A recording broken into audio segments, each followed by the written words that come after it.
తాడేపల్లిగూడెం నుంచి ఇవాళ ఈ సమావేశానికి వచ్చిన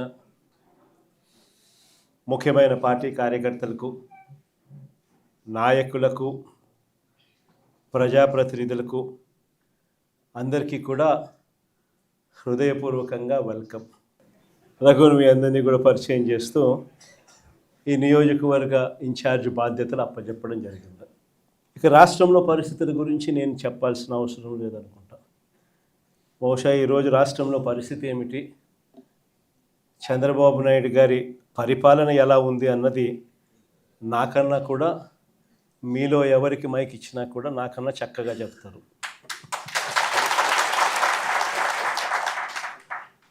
చంద్రబాబు నాయుడు గారు ఎన్నికలప్పుడు తాను ఏం చెప్పాడు, ఎన్నికలు అయిపోయి ఇవాళ 2 సంవత్సరాలు అయిపోయింది.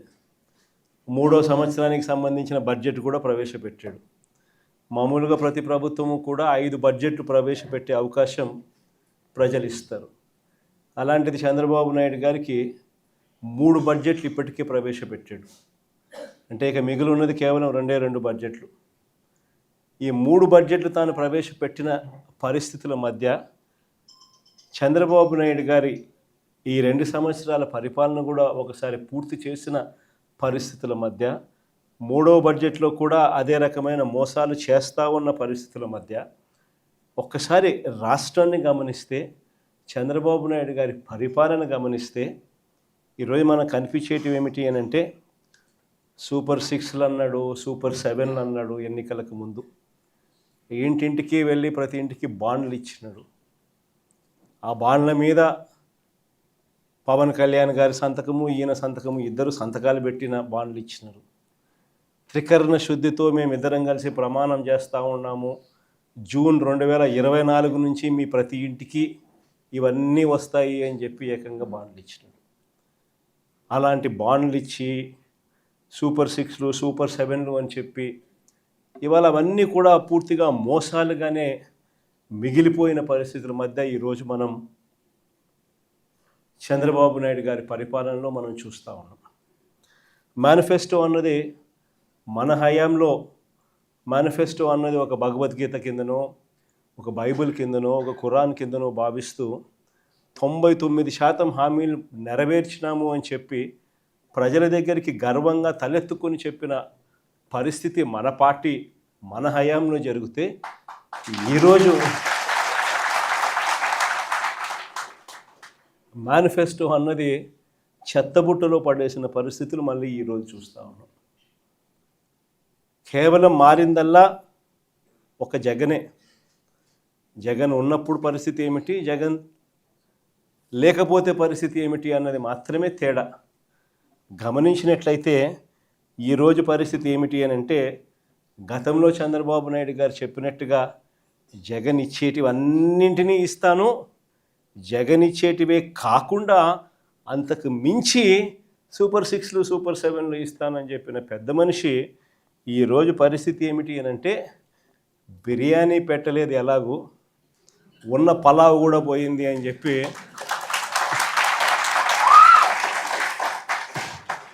ఈరోజు ప్రతి ఇంట్లో కూడా చర్చ ఇదే మాదిరిగానే జరుగుతూ ఉంది. ఒకవైపునేమో సూపర్ 6లు, సూపర్ 7లు మోసాలుగానే మిగిలిపోయిన పరిస్థితులు, మరోవైపున మన పథకాలన్నీ కూడా రద్దయిపోయి ఈరోజు పూర్తిగా చిన్నాభిన్నమైపోయిన పరిస్థితుల మధ్య గ్రామీణ ఆర్థిక వ్యవస్థ ఈరోజు కనిపిస్తూ ఉంది. విద్య, వైద్యం, వ్యవసాయం, సుపరిపాలన, లా అండ్ ఆర్డర్, సంక్షేమం, అభివృద్ధి, ఇవన్నీ కూడా ఈరోజు తిరోగమనంలోనే కనిపిస్తూ ఉన్నాయి. ఎక్కడా కూడా ఫలాని మంచి చేశాము అని చెప్పే పరిస్థితి పోయి ఈరోజు ఎక్కడ చూసినా కూడా తిరోగమనమే కనిపిస్తుంది.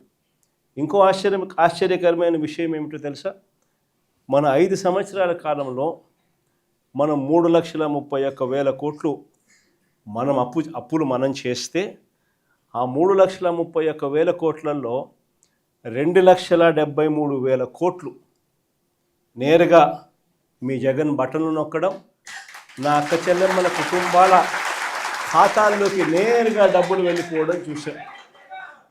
ఆ 2,73,000 కోట్లు ఎవరి అకౌంట్లలోకి పోయాయి, వారి ఆధార్ నెంబర్లు ఏమిటి అని కూడా మనం ఇవ్వగలుగుతాం. అంతగా మనం 3,31,000 కోట్లు అప్పు తెస్తే 2,73,000 కోట్లకు ఈ మాదిరిగా మనం జమా ఖర్చు కూడా ఇవ్వగలుగుతాం ఆధార్ నెంబర్లతో సహా. కానీ ఇదే చంద్రబాబు నాయుడు గారు ఈ 2 సంవత్సరాలు తిరక్క మునిపే మనం 5 ఏళ్లలో 3,31,000 కోట్లు అప్పు చేస్తే ఈయన 2 సంవత్సరాలు తిరక్క తలికే 3,52,000 కోట్లు తాను చేసిన గ్రాస్ అప్పులు, తాను చేసిన కమిటెడ్ అప్పులు ఏకంగా 3,52,000 కోట్లు దాటాయి. మరి ఈ 3,52,000 కోట్లు ఏమైనాయి? ప్రజలకు ఎందుకు బటన్లు లేవు? ప్రజల ఖాతాల్లోకి ఎందుకు రావడం లేదు? ఈ డబ్బంతా ఎక్కడికి పోతా ఉంది?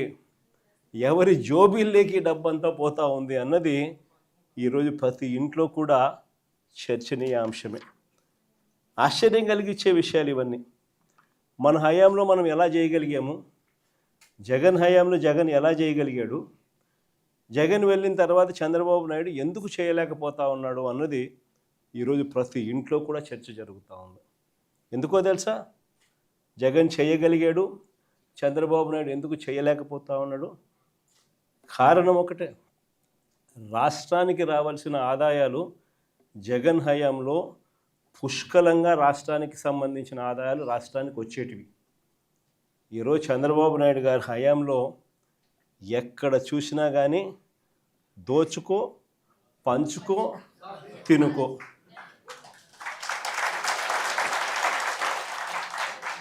రాష్ట్రానికి సంబంధించిన ఆదాయాలు రాష్ట్రానికి వచ్చే పరిస్థితే లేదు. రాష్ట్రానికి సంబంధించిన ఆదాయాలన్నీ కూడా వీళ్ళు దోచుకోవడానికి, వీళ్ళు పంచుకోవడానికి, వీళ్ళు తినుకోవడానికే సరిపోతూ ఉన్నప్పుడు రాష్ట్రానికి సంబంధించిన ఆదాయాలు రాష్ట్రానికి రానప్పుడు ఇక రాష్ట్రం పరిస్థితి ఏమిటి? ఇదే పరిస్థితి. ఎక్కడ చూసినా ఈరోజు కనిపించేది ఏమిటి? Liquor mafia. ఎక్కడ చూసినా లిక్కర్ మాఫియా. ఏ గ్రామంలో చూసినా బెల్ట్ షాపులు. 1 కాదు, 2 కాదు, 3 కాదు, 4 కాదు.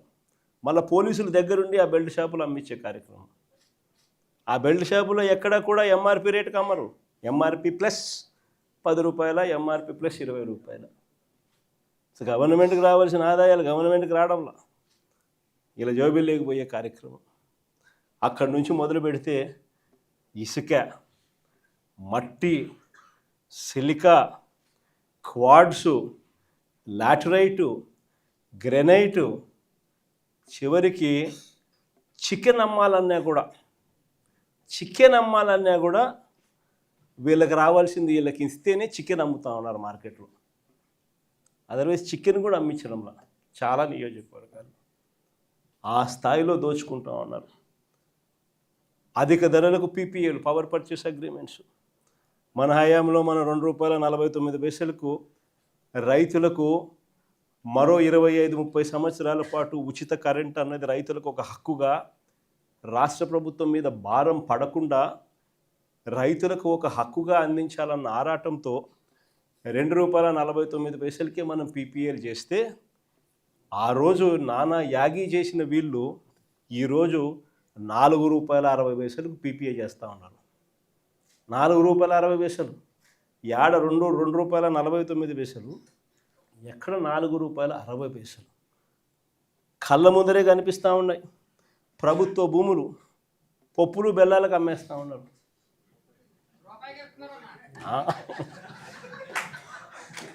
కొన్ని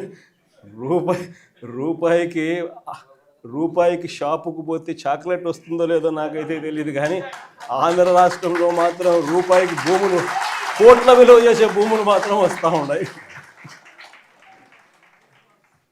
కళ్ళ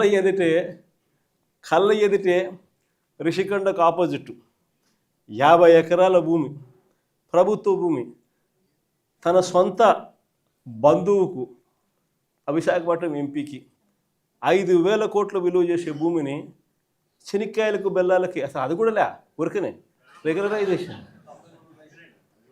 ఆశ్చర్యం నాకైతే. అంత దారుణంగా రాష్ట్రానికి సంబంధించిన భూములు కాజేస్తూ ఉన్నారు.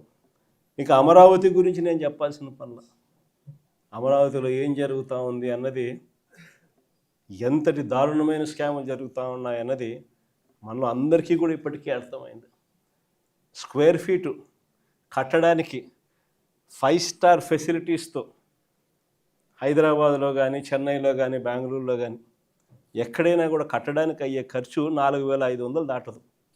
ఇది 5 స్టార్ లాబీసు, ఇటాలియన్ మార్బులు ఈ స్థాయిలో కట్టే కార్యక్రమాలు చేసినా కూడా అమరావతిలో మాత్రం 12,000, 14,000 అడుగు ఖర్చు. రోడ్లు వేస్తూ ఉన్నారు, 6 లేన్ రోడ్లు.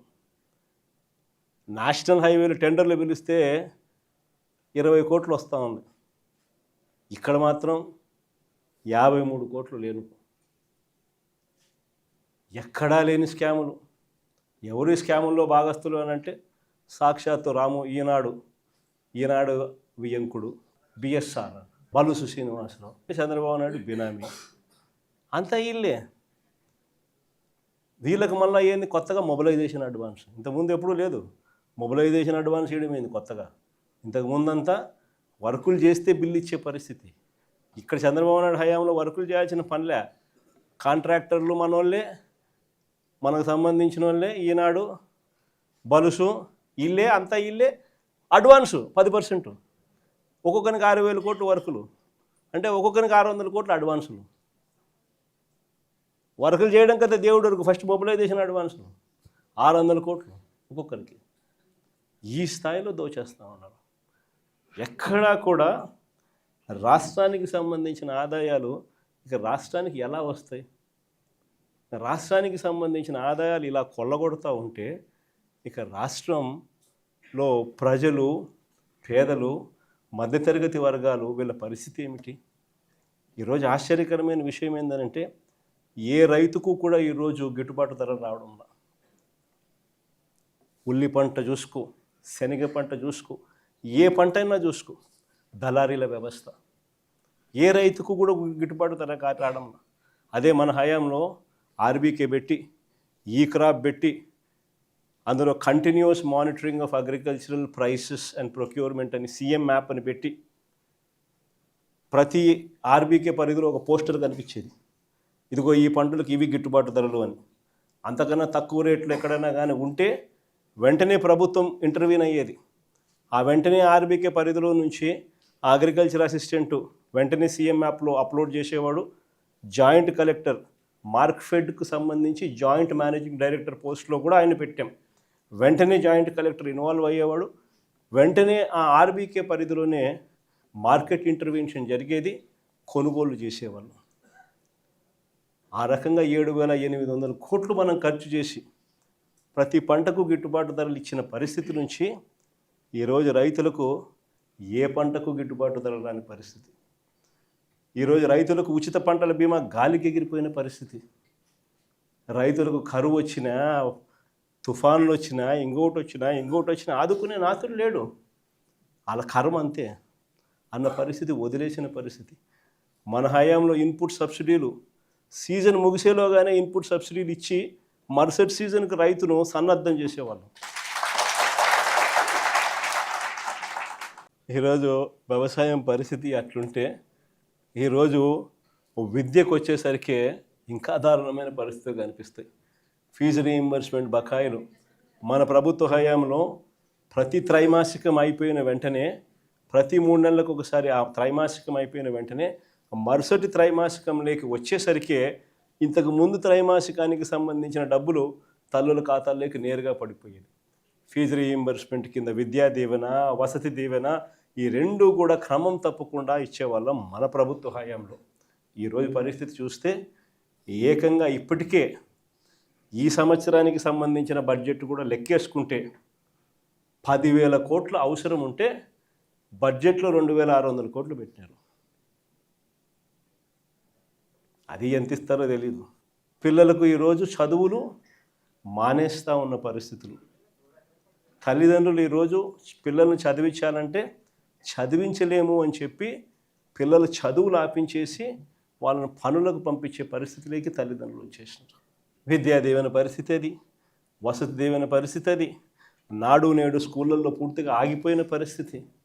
గోరుముద్ద అన్నది మనము పిల్లలకు బ్రహ్మాండమైన భోజనం పెట్టాలి అని చెప్పి ఆరాటంతో మనము చేస్తే ఈరోజు గోరుముద్ద అన్నది కనుమరుగైపోయిన పరిస్థితి.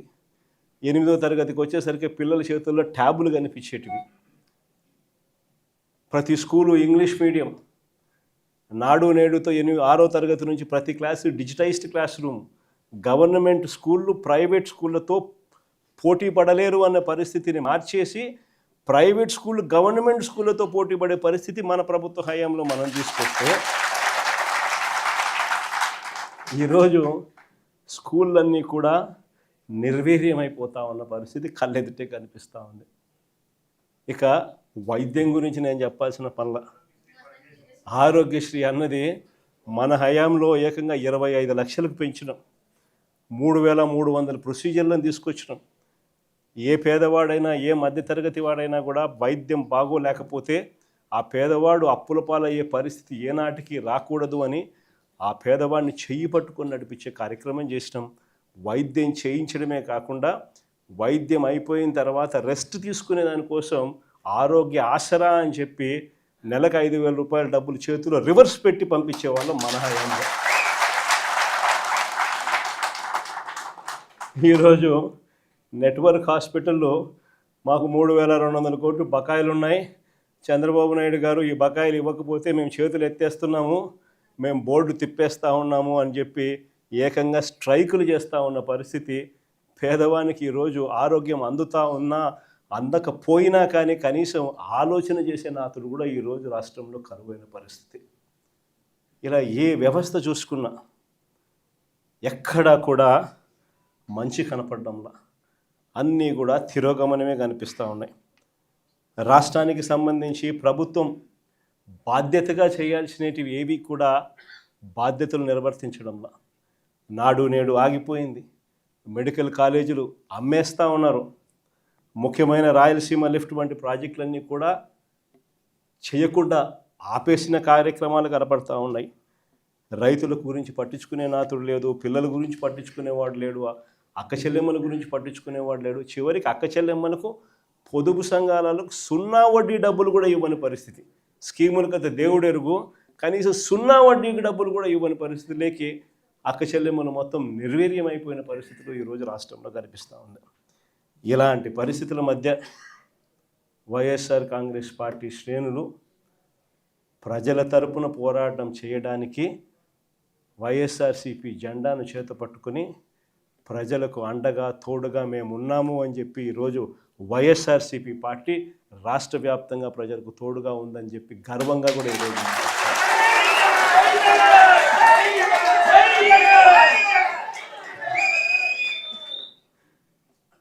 ఇలాంటి పరిస్థితుల మధ్య చూస్తా కన్ను మూసుకొని కన్ను తెరిచేసరికి ఇక సగం టర్మ్ అయిపోయింది.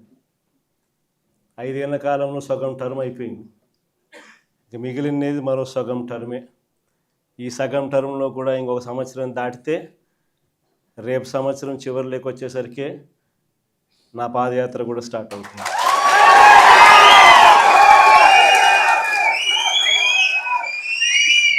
దాని తర్వాత 1.5 సంవత్సరం నేను కూడా రోడ్డు మీదనే ప్రజలతోనే ప్రతి నియోజకవర్గము తిరుగుతూ వస్తా. ఆ తర్వాత ఆ పాదయాత్ర స్టార్ట్ అయిన తర్వాత చంద్రబాబు నాయుడు గారికి వైఎస్ఆర్ కాంగ్రెస్ పార్టీ శ్రేణులు ప్రతిరోజు చంద్రబాబు నాయుడు గారికి సినిమా చూపిస్తాం. చంద్రబాబు నాయుడు గారికి మోస్ట్ ప్రాక్టికల్ సొల్యూషన్ ఇచ్చినాం మనం. అయ్యా చంద్రబాబు గారు, రాష్ట్రానికి ఇప్పుడే కాదు, మీరు చేస్తూ ఉన్న చర్యలతో రాష్ట్రానికి ఎప్పటికీ క్యాపిటల్ లేకుండా చేస్తూ ఉన్నారు. అలా చేయడం వల్ల రాష్ట్రానికి అసలు క్యాపిటల్ అనేది ఉండదు మీ వల్ల. దయచేసి ఇది మానుకోండి. అమరావతి అని చెప్పి నువ్వు రైతులను మోసం చేస్తూ ఉండవు, అమరావతి అని చెప్పి నువ్వు ప్రజలను మోసం చేస్తూ ఉండవు. ఆ అమరావతిలో రోడ్లు వేయడానికే, కరెంట్ వేయడానికే, డ్రైనేజ్ వ్యవస్థ నెలకొల్పడానికే, నీళ్ళు ఇవ్వడానికే, ఇలాంటి బేసిక్ వసతులు కల్పించడం కోసమే నువ్వంతట నువ్వే ఎకరాకు 2 కోట్లు ఖర్చు అవుతుంది అని చెప్పి నువ్వంతటి నువ్వే సెంట్రల్ గవర్నమెంట్కు డిపిఆర్లు ఇచ్చినావు, నువ్వంతకు నువ్వే బ్యాంకులకు డిపిఆర్లు ఇచ్చినావు. ఈ లెక్కన 50,000 ఎకరాలకే 1,00,000 కోట్లకే దిక్కు లేదనుకుంటే మరో 50,000 ఎకరాలని చెప్పి నువ్వు మళ్ళా వచ్చి మళ్ళా తీసుకుంటూ 1,00,000 ఎకరాల అమరావతి అని చెప్తూ ఆ 1,00,000 ఎకరాలకు 2,00,000 కోట్లు తేవాలి అని అంటే ఆ 2,00,000 కోట్లతో నువ్వు నిరంతరం రోడ్లు వేస్తూనే ఉంటావు, నువ్వు నిరంతరం కరెంట్ ఇచ్చే కార్యక్రమమే జరుగుతూ ఉంటుంది, నువ్వు నిరంతరం డ్రైనేజ్ పనులే చేస్తూ ఉంటావు, నువ్వు నిరంతరం నీళ్ళు ఇచ్చేదానికోసమే నువ్వు అవస్థ పడతా ఉంటే ఇక రాజధాని ఎప్పుడు వస్తుంది? ఎన్ని దశాబ్దాలు పడుతుంది? ఇప్పటికే 12 ఏళ్ళు అయిపోయింది 2014 నుంచి ఇప్పటికే దిక్కు దివానం లేదు. ఇంకా ఎన్ని దశాబ్దాలు పడుతుందో తెలియదు. డబ్బంతా రోడ్లకే ఖర్చు అవుతుంది, డబ్బంతా రోడ్డు కరెంట్ ఇవ్వడానికి ఖర్చు అవుతుంది, డబ్బంతా డ్రైనేజీలు పెట్టడానికే ఖర్చు అవుతుంది. ఇంకా ఎన్ని దశాబ్దాలు పడుతుందో. ఆ దశాబ్దాల కాలంలో ఈ 2,00,000 కోట్ల విలువ పూర్తి చేయడానికి 4 లక్షలు అవుతుందో 10 లక్షల కోట్లు అవుతుందో. చివరికి 12 ఏళ్ళ తర్వాత కూడా ఈ పొద్దు రాష్ట్రానికి రాజధాని లేదు. ఇంకా 20 ఏళ్ళ తర్వాత కూడా మన పరిస్థితి ఏమిటంటే అప్పుడు కూడా రాష్ట్రానికి రాజధాని కనిపించదయ్యా. అయ్యా చంద్రబాబు, ఇది మానుకో. ఆ 2 లక్షల కోట్లలో 10% పెడితే చాలు, 10% పెడితే చాలు. మేము ఇంతకుముందు మంచి ఆలోచన చెప్పినా నేను నీకు. ఇంతకుముందు ప్లాన్ ఏ కింద రాష్ట్రంలో అన్నిటికన్నా పెద్ద సిటీ విశాఖపట్నం, దాంట్లో పెడితే అసలు ఎటువంటి ఖర్చు అవసరం లేదు. కర్నూలులో న్యాయ రాజధాని కింద అప్పట్లో కర్నూలుకు మనం మాట ఇచ్చినాము, అది నెరవేరుస్తూ అక్కడ న్యాయ రాజధాని పెడుతూ ఇక్కడే అమరావతిలో లెజిస్లేటివ్ శాసన రాజధానిని కూడా తీసుకొస్తే బాగుంటుందయ్యా అని చెప్తే నానా యాగి చేసి రాజకీయాలు చేసి అది వద్దు అన్నారు. సరే పోనీ, అది వద్దు. పోనీ ఈ ప్రాంతంలో అయినా కానీ నువ్వు చేసే పనికి అసలు రాజధాని లేకుండా పోతుందయ్యా. ఆ పని చేయకుండా కనీసం ఇక్కడైనా ఆలోచన చేయి. మచిలీపట్నంలో నువ్వు కాదయ్యా పోర్టు కట్టింది, మేం కట్టాం. మచిలీపట్నంలో పోర్టు మనం కట్టాం. మన హయాంలోనే మనం భూములు తీసుకుంటాం, మన హయాంలోనే మనము అనుమతులు తీసుకొచ్చినాం, మన హయాంలోనే మనం ఫైనాన్షియల్ క్లోజర్ చేసినాం, మన హయాంలోనే మనం బ్యాంకులతో నీట్గా టైఅప్ కూడా చేసి స్టార్ట్ చేసి 30-40% వర్కులు కూడా పూర్తి చేసినాం మన హయాంలోనే. ఆ పోర్టు అయిపోతుంది. మచిలీపట్నం నుంచి విజయవాడకు కేవలం 70 కిలోమీటర్లు, విజయవాడ నుంచి గుంటూరుకు మరో 40 కిలోమీటర్లు, మొత్తం ఈ 110 కిలోమీటర్లు హైవే ఉందయ్యా. విజయవాడలో ఇంటర్నేషనల్ ఎయిర్పోర్ట్ ఉంది, మచిలీపట్నంలో పోర్ట్ వస్తూ ఉంది. ఈ హైవేకి అటు ఇటుగా ఎక్కడ నువ్వు ఆ బిల్డింగులు ఇక్కడ కడితే దీన్నే మచిలీపట్నంలో నుంచి విజయవాడలో నుంచి విఐ, గుంటూరులో నుంచి గన్ను, మావిగన్ అని చెప్పి ఈ 110 కిలోమీటర్లు ఈ ఎకనామిక్ కారిడార్ కింద, క్యాపిటల్ కారిడార్ కింద డిక్లేర్ చేసి ఆ కట్టే బిల్డింగ్లు ఆడ కట్టుకోకుండా ఇక్కడ కట్టయ్యా. 2 లక్షల కోట్లలో నువ్వు పెట్టే అమౌంట్లో 10% ఇక్కడ పెడితే చాలయ్యా. ఆ రోడ్ల కనెక్టివిటీని కొంచెం ఇంప్రూవ్ చేస్తే చాలు, బ్రహ్మాండమైన రాజధాని ఇక్కడే తయారవుతుంది. డే 1 నుంచే రాజధాని వస్తుంది, ఒక గ్రోత్ ఇంజిన్ తయారవుతుంది. కనీసం 20 ఏళ్ళ తర్వాత అయినా మన పిల్లలు ఉద్యోగాల కోసం ఎక్కడికెక్కడికో పోవాల్సిన అవసరం లేకుండా మా మావిగంలోనే ఉద్యోగాలు దొరుకుతాయ్యా అని చిలకకి చెప్పినట్టు చెప్పినా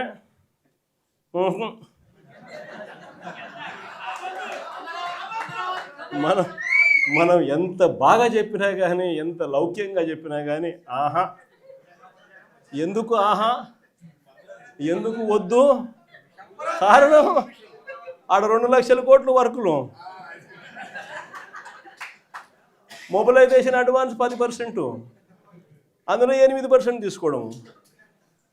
సో ఈ ఆదాయాలు అనేటివి ఉండవు కదా మావిగన్ అంటే, కాబట్టి వద్దు. దాంట్లో కాంట్రాక్టర్లు ఎవడు అంటే ఒకడు ఈనాడు వియంకుడు, ఇంకొకడు బలుసు శ్రీనివాసులు, ఇంకో బినామీ, అంతా ఇల్లే దోచుకోవడం, పంచుకోవడం, తినుకోవడం. అందుకని ఆహా, జగన్ ఏం చెప్పినా ఆహా. ఇంకొక ఆయన ఆంధ్రజ్యోతి ఆయన ఆ నుంచి ఆయనకు ఎంత బాధనో, దోచుకునేది, పంచుకునేది, తినుకునేది కట్ అయిపోతుందని చెప్పి ఆయనకి ఎంత బాధో. వైఎస్ఆర్సీపీ శ్రేణులందరి మీద అన్యాయమైన మాటలు, దుర్మార్గమైన మాటలు మాట్లాడతారు. అసలు నిజం చెప్పాలంటే నేను ఇదే రాధాకృష్ణకి చెప్తా ఉండా, నువ్వు అన్న మాటలు రేపొద్దున మా ప్రభుత్వం వచ్చినాక నిన్ను తిప్పని స్టేషన్ చెప్పగలరు. వైఎస్ఆర్సీపీ శ్రేణులను, వైఎస్ఆర్సీపీ కార్యకర్తల భార్యలంటే నీకు అంత అలుసుగా కనిపిస్తుందా రాధాకృష్ణ అని చెప్పి నేను చెప్తాను. ఎవరికైనా వాళ్ళకైనా భార్యలు ఉంటారు, వారి భార్యలను ఉద్దేశించి మనలో ఎవరైనా కానీ మనమైనా కూడా అలా మాట్లాడితే వాళ్ళకి నచ్చుతుందా? ఎవరికి నచ్చదు. నచ్చినప్పుడు అలాంటి మాటలు మాట్లాడేదానికి కనీసం అలాంటి మాటలు మాట్లాడినప్పుడు తప్పు అని చెప్పి కనీసం ఈ నాయకులన్నా చెప్పాలి కదా. ఈ చంద్రబాబు నాయుడు చెప్పడు, ఈ లోకేష్ చెప్పడు, ఇలా దత్తపుత్రుడు చెప్పడు. ఎంత సిగ్గు లేకోకుండా ఆ రాధాకృష్ణ తప్పుడు మాట్లాడితే ఆ తప్పుడు మాటలకు సమర్థిస్తారు వీళ్ళంతా. ఈ స్థాయికి రాజకీయాలు దిగజారిపోతే రేపు పొద్దున ఈరోజు సోషల్ మీడియాలో ఎప్పుడెప్పుడో కమెంట్లు పెట్టినవి తీసుకొని వచ్చి పిల్లలందరినీ తీసుకొని వచ్చి స్టేషన్ల చుట్టూ తిప్పుతున్నారు, జైళ్ళల్లో పెడతా ఉన్నారు, కోట్ల చుట్టూ తిప్పుతూ ఉన్నారు, కొడుతున్నారు. ఇదే రేపొద్దున ఆంధ్రజ్యోతి రాధాకృష్ణ కూడా రేపొద్దున ఇదే జరుగుతుందని ఖచ్చితంగా చెప్తా ఉన్నాను.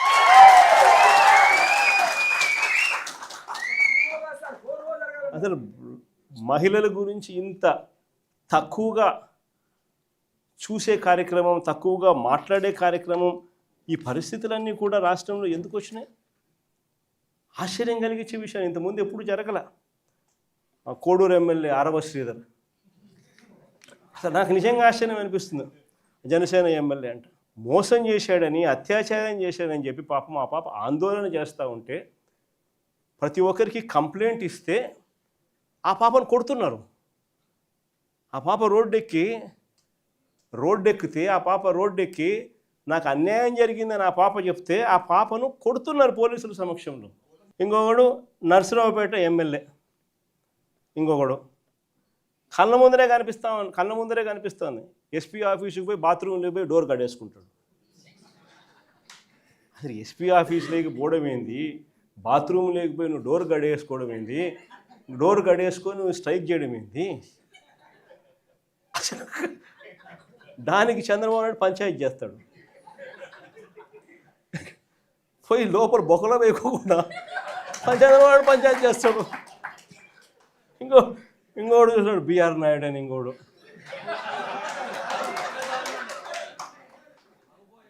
ఆయన ఏం చేస్తూ ఉన్నాడో మనందరం చూస్తూనే ఉన్నాం. తప్పు చేసినాడు. టీటీడీ చైర్మన్గా ఉండి చెయ్యకూడని పనులు, చెయ్యకూడని తప్పులు చేస్తే ఏం చేయాలి? ఆ మనిషిని ఊడబెరకాలన్నా, పోస్టులో నుంచి తీసేయాలన్నా లేదా? ఈ మనిషి ఏం చేస్తున్నాడు? పక్కన పెట్టుకుంటాడు ఆ మనిషిని పక్కన పెట్టుకొని తిప్పుతున్నాడు. అది ఎంత దారుణంగా తయారైపోయినారు అని అంటే ఆశ్చర్యం కలిగించే విషయాలు ఇవన్నీ కూడా. ఇంకొకరు కేజీబీవీ ప్రిన్సిపల్, ఆముదాల వలస ఎమ్మెల్యే కూన రవికుమార్ అనేవాడు వేధించినాడు నన్ను అని చెప్పి ఆ తల్లి వచ్చి కంప్లైంట్ ఇస్తే నో యాక్షన్, పట్టించుకునేవాడు లేడు. ఇంకొకడు ఆడవాళ్ళకి అశ్లీలంగా ఫోన్లు చేసి, అశ్లీలంగా వీడియో కాల్స్ చేసిన గుంటూరు ఈస్ట్ ఎమ్మెల్యే నజీర్ ఇంకోడు సోషల్ మీడియాలో వైరల్ అవుతూ ఉంది. ఆడవాళ్ళకి ఫోన్ చేసి అశ్లీలంగా ఈ మనిషి వ్యవహరిస్తూ ఉండడం కనపడతా ఉంది. ఏం చేయాలి చంద్రబాబు నాయుడు? యాక్షన్ తీసుకోవాలన్నా, జైల్లో పెట్టాలన్నా, కనీసం ఇట్లాంటి జరగకుండా అట్లా చేస్తేనే కదా ఇట్లాంటి జరగకుండా ఉంటాయి. No action. ఇంకొకడు మహిళలపై దారుణమైన లైంగిక దాడికి చేసినాడు. ఇంకోడు పేరు కోనేటి ఆదిమూలం. దారుణంగా మహిళలపై లైంగిక దాడికి పాల్పడ్డా ఆ వీడియోలు బయటికి వచ్చినా ఆ ఆదిమూలంపై నో యాక్షన్. వీళ్ళంతా ఎమ్మెల్యేలు. ఒకరిని చూసి ఇంకొకడు, ఒకడు చేస్తే ఏం యాక్షన్ లేదు, సరే ఆయన మీద ఏం యాక్షన్ లేదు, ఇంక నా మీద ఏం యాక్షన్ తీసుకుంటారని ఇంకొకడు, ఒకరిని చూసి ఇంకొకడు, అందరూ కూడా రాక్షసులు అవుతా ఉన్న పరిస్థితులు. ఇంకొకడు సరే ఎమ్మెల్యేల కథ దేవుడెరుగు. సంధ్యారాణి అని ఒక మంత్రి పిఏ మహిళలను లైంగికంగా వేధించినాడని చెప్తే ఆ పిఏ మీద కూడా నో యాక్షన్, పైగా ఆ మహిళ మీద కేసు. ఈ స్థాయిలో మహిళల పరిస్థితి రాష్ట్రంలో ఉంటే ఇంకొకడు లాస్ట్కి చివరకు ఈ ఆంధ్రజ్యోతి రాధాకృష్ణ ఈ మనిషి మాట్లాడే మాటలు ఒకరిని చూసి ఇంకొకటి ఆటవిక ప్రపంచంలో అందరూ కూడా రాక్షసులై ఏ మాదిరిగా రాష్ట్రంలో పరిపాలన సాగుతోందని చెప్పడానికి ఇవన్నీ కూడా నిదర్శనాలు. ఇలాంటి పరిస్థితుల మధ్య రాష్ట్రంలో యుద్ధం జరుగుతూ ఉంది. ఒకవైపున ప్రజల తరపున మంచి తరపున ప్రజలకు మంచి చేయాలన్న ఆరాటంతో వైఎస్ఆర్సీపీ ఒకవైపున నిల్చుంటే మరోవైపున రాష్ట్రాన్ని అన్ని రకాలుగా చెడు చేస్తూ రాష్ట్రాన్ని దోచుకొని తింటున్న తెలుగుదేశం పార్టీ మరో పక్క. ఇక్కడ యుద్ధం జరుగుతూ ఉంది. ఈ యుద్ధంలో ఖచ్చితంగా దేవుడు మన పక్షాన్ని నిలుస్తాడు. రేపు పొద్దున ఎన్నికలు ఎప్పుడు వచ్చినా ప్రజలు ఫుట్బాల్ అన్నట్టుగా అంతా తెలుగుదేశం పార్టీని